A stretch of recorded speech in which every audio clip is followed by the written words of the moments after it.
On fait des fautes, mais on se soigne. Édition du dimanche avec un petit résumé des 6 épisodes de la semaine pour que ça rentre.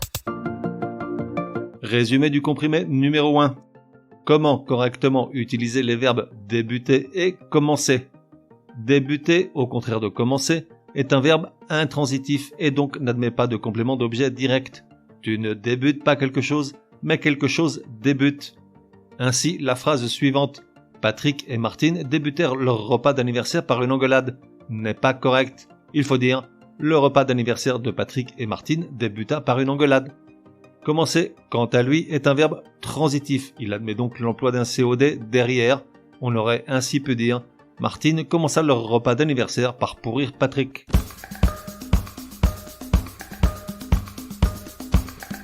Résumé du comprimé numéro 2. Demi reste toujours invariable lorsqu'il est placé avant le nom ou l'adjectif demi, une demi-bouteille, des demi-dieux. Sauf dans quelques cas que voici. Il peut s'accorder au féminin dans la structure mot plus et demi si mot est féminin, comme dans une bouteille et demi, demi.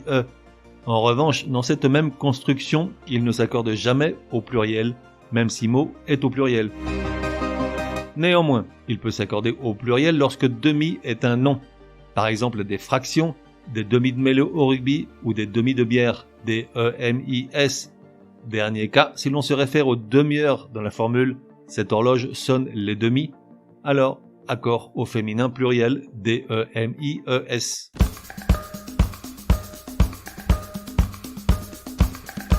Résumé du comprimé numéro 3.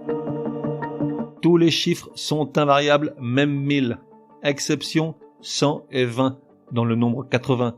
Ils prennent un S sauf s'ils sont suivis d'un autre nombre. Exemple 80 VINGTS, 82 VINGT, 300 CENTS, 302 CENT.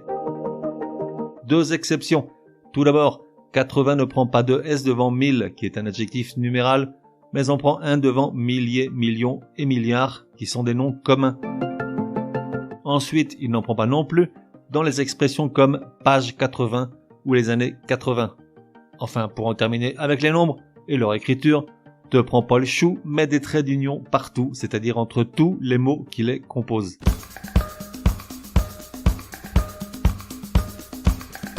Résumé du comprimé numéro 4.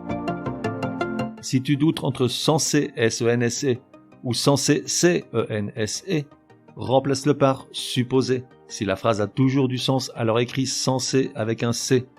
Dans l'exemple qui suit, les deux orthographes sont présentes. Ce soir-là, Patrick franchit la ligne rouge alors qu'il était censé être censé. Le premier censé s'écrit avec un C puisqu'on peut le remplacer par supposé et qu'il est suivi d'un infinitif. Le second s'écrit censé SENSE.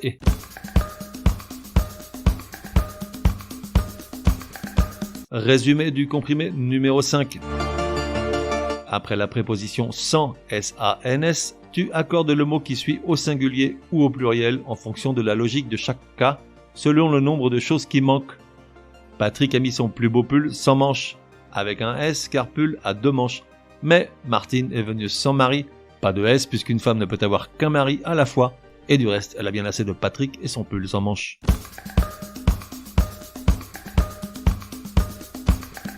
Résumé du comprimé numéro 6. Le verbe qui suit l'expression « la plupart » sans complément s'accorde toujours au pluriel. Exemple, la plupart sont complètement givrés, tandis que l'adjectif ou le participe passé s'accorde selon le complément qu'on sous-entend. Exemple, ces chansons sont insupportables, la plupart sont interprétées par Aya Nakamura. Interprétées ES, car sous-entendu les chansons. Enfin, si on peut appeler ça comme ça. Pour ce qui est de l'expression la plupart de, le verbe s'accorde toujours en genre et en nombre, avec le complément qui le précède. Premier exemple, la plupart des exemples de ce podcast sont complètement crétins. Second exemple, la plupart de l'audience de ce même podcast est vachement sympa. On fait des fautes, mais on se soigne. Édition du dimanche te donne rendez-vous à partir de demain pour 6 nouveaux comprimés super fastoches. En attendant, café et à la messe.